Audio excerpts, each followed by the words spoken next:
Então, bom dia a todas, bom dia a todos, beleza? Como é que vai? Bom dia. Vamos dar sequência aí, né, na nossa discussão. Nós estamos trabalhando o primeiro reinado no Brasil, né? Vamos estrutura, reagir, dar uma espreguiçada, balançar os cabelos e vamos dar sequência. Nós estamos discutindo, então, o primeiro reinado no Brasil, certo? Começamos a falando do chamado período joanino, que foi a vinda da corte portuguesa para o Brasil, fruto das tensões, né, que ocorreu na Europa, né, chamada Era Napoleônica. Então, com o apoio da Inglaterra, o rei português com sua corte veio para o Brasil, certo? E transformações serão promovidas no Brasil mediante esse contexto, né? O pacto colonial deixa de existir, o Brasil vai deixar de ser colônia e vai se tornar reino. Mudanças de caráter estruturais vão acontecer, a instalação de escolas, centros de cultura, né, bancos, certo? A abertura de portos, estradas, tudo isso para receber e adequar os interesses dessa corte portuguesa que havia, né, chegado. Nós vimos aí que muitas dessas residências que aqui haviam, as residências que haviam, as melhores residências, né, vão ser apropriadas por essa corte, né? A tentativa do Dom João no primeiro momento era de conciliar, né, por fim as tensões que haviam entre portugueses e brasileiros, né, a elite brasileira que instalada desejava ampliar seu negócio, ascender economicamente, mas ela se via prejudicada mediante aos favorecimentos dos quais os portugueses, né, usufruíam. Né? Mas já vista que a metrópole sempre olhava para os portugueses de forma diferente para que olhavam para os brasileiros. E aí vão haver uma série de tensões, certo? Envolvendo brasileiros e portugueses por disputas de caráter econômico, principalmente. Certo? Essas tensões a gente precisa demarcar. Né? Uma das formas que a corte vai tentar combater isso é buscando agradar essa elite nacional. Né? Muitos aqui no Brasil vão receber títulos de nobreza, né? Quando a gente olha para os títulos de nobreza, a gente vê esses títulos sendo passados, eles são adquiridos, né, devido à história da sua família em relação ao histórico de construção do Estado europeu. Né? Então você tem lá a nobreza, né, ser fulano, ser cicrano, e aqui no Brasil nós vamos começar a distribuir título de nobreza também, né? Sir, Silva, Sir, Oliveira, certo? Os caras sem um histórico, né, que é importante, né, a história da família, né, dentro do processo de construção de um Estado europeu, esse título nobre, e aqui no Brasil as pessoas vão receber esse título como forma de distinção, né? Estariam mais próximas do poder, e uma vez mais próximas do poder, elas se identificavam com mais privilégio, com mais prestígio. Tipo, você sabe o que está falando? Eu sou engenheiro, melhor do que você, eu sou desembargador, melhor do que você, coisas desse tipo. Mas ainda bem que isso não existe mais no Brasil, certo? O Dom João, pressionado pelas revoluções que vão acontecer na Europa, né, vão atingir Portugal, né? Do tipo a Revolução do Porto, nós vimos aqui, Portugal vai deixar de ser um país absolutista, vai se instaurar ali uma monarquia constitucional.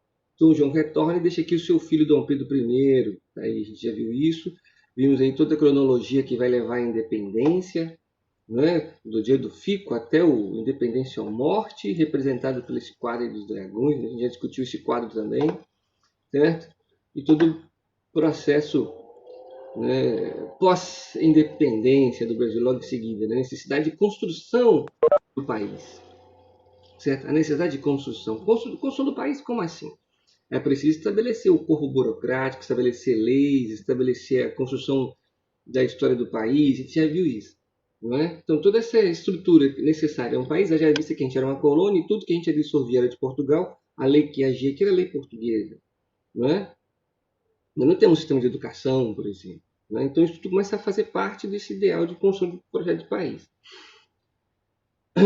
Nós vimos que a independência, né, vai dar ao Brasil a autonomia política, mas a dependência econômica em relação ao capital estrangeiro, certo? E a estrutura vai ser mantida, escravocrata, monocultura, né, latifundiária, exportadora, certo? Apesar disso, né, dessa estrutura ter sido mantida, é importante perceber que o mundo vive uma realidade em transformação, seja no meio político, né, haja vista as revoluções burguesas, e econômica. Né? Nós já estamos aí no século XIX falando em revolução industrial.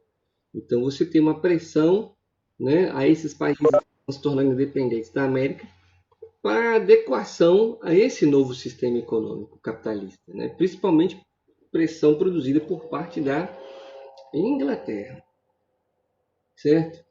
O Dom Pedro I, então, vai ficar responsável por conduzir o processo de elaboração de uma Constituição, né? Ele repassa essa construção de Constituição à Assembleia, certo? E a Assembleia de caráter liberal, nós vimos que o Brasil vai estar dividido aí em dois partidos, né? O português e o brasileiro. Esse brasileiro é dividido em dois grupos, né? Os conservadores e os liberais, né? Todos eles são compostos basicamente pela elite nacional que diverge na forma de condução. Uma deseja o poder centralizado, certo? Onde o imperador seria aconselhado, não teria um corpo de ministros que o aconselhariam, e os liberais defendem mais autonomia política para as províncias, o que reforçaria o poder local. Certo? A primeira tentativa de elaboração da Constituição, a chamada Constituição da Mandioca, que nós vimos que é censitária, certo? Mantém a estrutura e reduziria o poder do imperador. Ele não admite essa redução de poderes, certo? Destitui aquela Assembleia, certo? E dá a um português a incumbência de elaborar a primeira Constituição do Brasil, que vai ser elaborada em 1824. A primeira Constituição vai ser outorgada, imposta a nós, certo? Ela garante o poder central, rígido e fortalecido, garante que esse poder seja hereditário, garante o catolicismo como religião oficial, certo? O voto censitário descoberto, eleições indiretas, tudo isso nós já discutimos, certo? Temos aí um esquemazinho, né, explicando como é que era a estrutura política, certo? Você tem aqui o poder moderador do Conselho do Estado, os três poderes, o poder moderador era o quarto poder. É importante perceber isso, que ele vai de encontro aos ideais iluministas que teriam fundamentado o processo de independência. Né? Você tem lá legislativo, executivo e judiciário, os três poderes do Montesquieu, lembra? Certo? E no Brasil você institui aí um quarto poder que estaria acima dos três. Certo? Aqui uma sugestãozinha de uma página com um textinho interessante. Alguém acessou essa página, leu, deu uma olhadinha para ver qual era, certo? Para aprofundar. A página do Politize, achei bem interessante. Vimos aí que o governo vai enfrentar crises, certo? Crise de caráter política, econômica e social, né? Você vai ter a Confederação de Pernambuco, destaque para o Cipriano Barata e para o Frei Caneca. Discutimos a crise econômica, né? Gerada pelas baixas de preço do açúcar, né?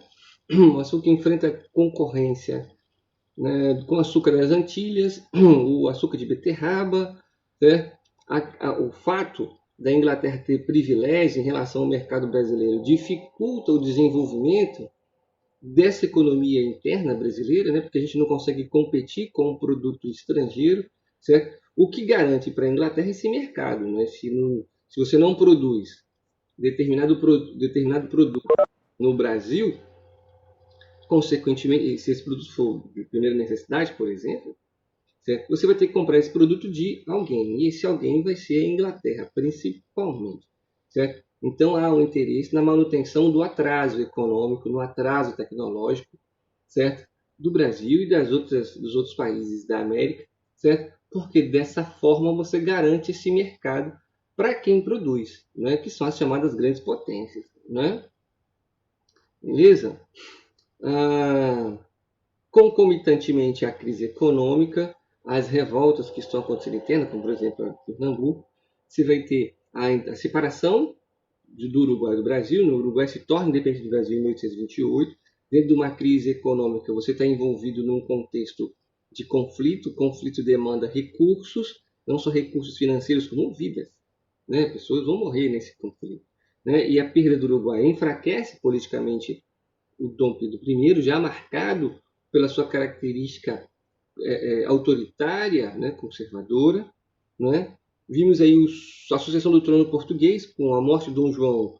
Dom Pedro deveria assumir o trono português, certo? Mas como ele está no Brasil, enquanto imperador do Brasil, ele demanda o trono à sua filha e vai haver uma disputa, um conflito em Portugal, certo? Entre os defensores do trono nas mãos de Dom Pedro, representado pela sua filha Maria da Glória, e o seu irmão Dom Miguel, né? E o Dom Pedro, mediante uma crise econômica por qual o Brasil passava, não só econômica enquanto política, demanda para Portugal recursos, né, para financiar o conflito em prol de sua filha contra seu irmão Dom Miguel, certo? Então você vai ter o patrocínio, né, de um grupo aliado em Portugal por parte do governo brasileiro, dentro de um contexto de crise econômica, certo?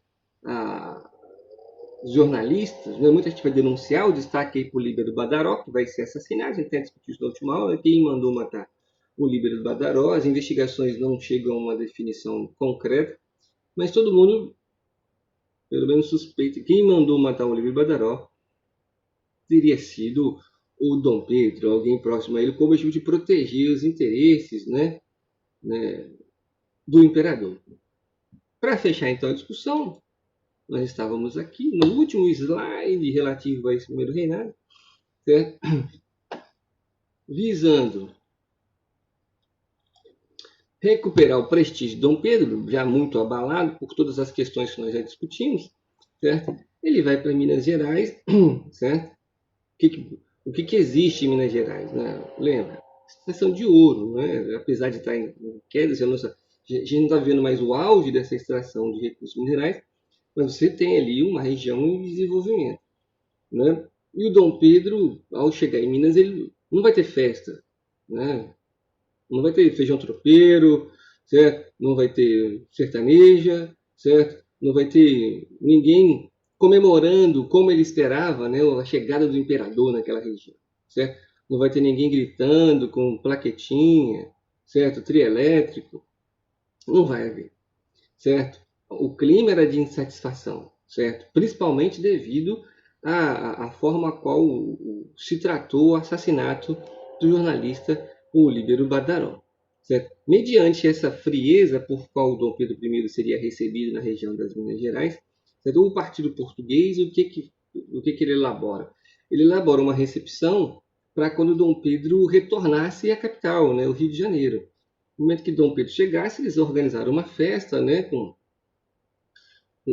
sei lá, vai ter lá, vamos botar lá uma escola de samba, certo? Vamos botar balão, vamos botar assim, um trio elétrico, sei lá, música baiana, certo?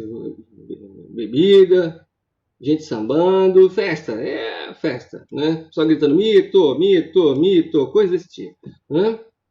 Vamos fazer uma festa para Dom Pedro se sentir aceito, né? Se sentir bonitão, se sentir legal, né?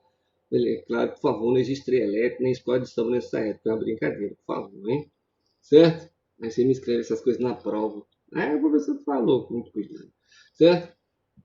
Qual o problema? Os brasileiros, né, percebendo essa movimentação dos portugueses na tentativa de agradar o Dom Pedro, certo? Quando Dom Pedro chega, os brasileiros entram em choque com esses portugueses, né? E ao invés de gritar rei, rei, rei, Dom Pedro é nosso rei, certo? Dom Pedro está inserido no meio de um contexto, é chamada Noite das Garrafadas, né? Vai ser vaiado, ele vai ser recusado, vamos dizer assim, por parte dessa população insatisfeita, certo? Com o contexto por qual o país está inserido, seja político, seja econômico, seja social.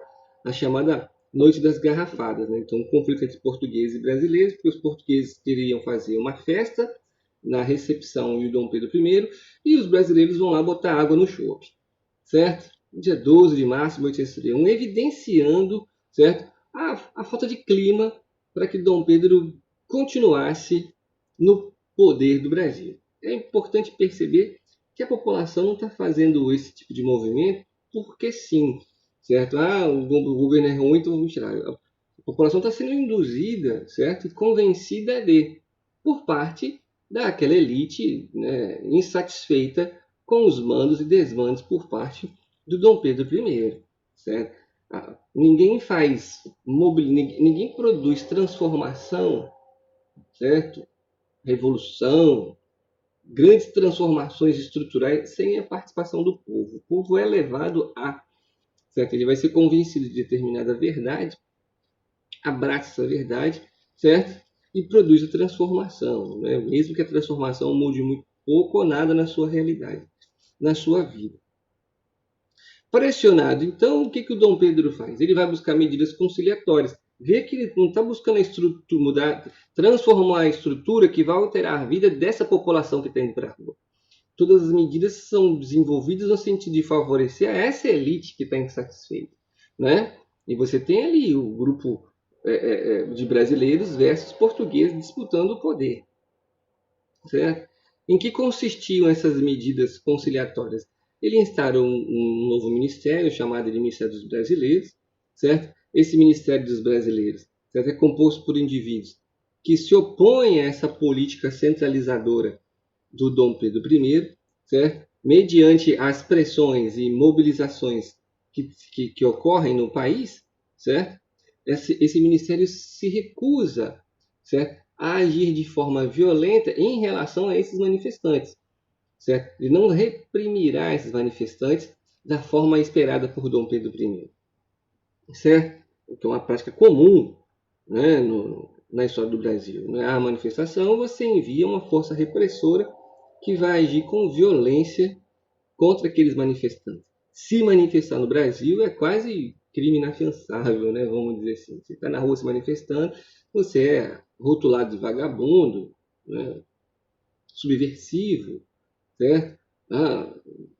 Logo legitima-se a violência contra o seu corpo. Dom Pedro destitui, então, esse Ministério de Brasileiros, né? E inaugura o chamado Ministério de Marqueses, composto por portugueses, certo? Isso vai gerar ainda mais desconforto, certo? Ampliando as tensões e frente à dificuldade de administrar, né? De lidar com essas questões que envolvem o governo brasileiro, o Dom Pedro acaba abdicando do trono. Ele vai para Portugal, se tornar rei português, certo? E deixaria o trono do Brasil vago. Vago? Não, ele deixa o trono para seu filho, Dom Pedro II, o Pedrinho. Certo? Qual o problema? Tá a fotinha do Dom Pedro aí para vocês. Ele tem 5 anos, né? Então, o Brasil seria governado por uma criança de 5 anos. Ainda bem que não tem nada parecido com isso no Brasil também, né? O Brasil seria governado por uma criança de 5 anos, certo? Quem manda aqui sou eu, né? Coisa desse tipo. Beleza? É óbvio, Dom Pedro II ele não tem condições de assumir o controle do Brasil. A coroa não cabe nem na cabeça dele.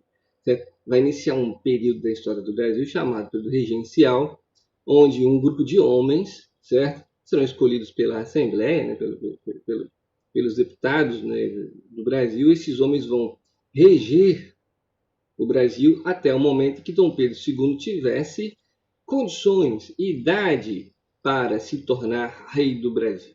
Certo? Mas isso é discussão para outro slide, para outro momento, certo? Então, no dia 7 de abril de 1061, Dom Pedro abdica, certo?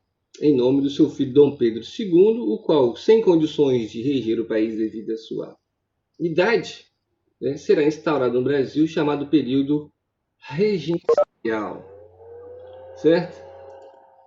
Tranquilo? Beleza, senhoritos e senhoritas? Dúvidas? Ok? Bom, que nós vamos fazer? Vamos fazer umas atividades aqui então, né? Exercícios, certo? Eu vou...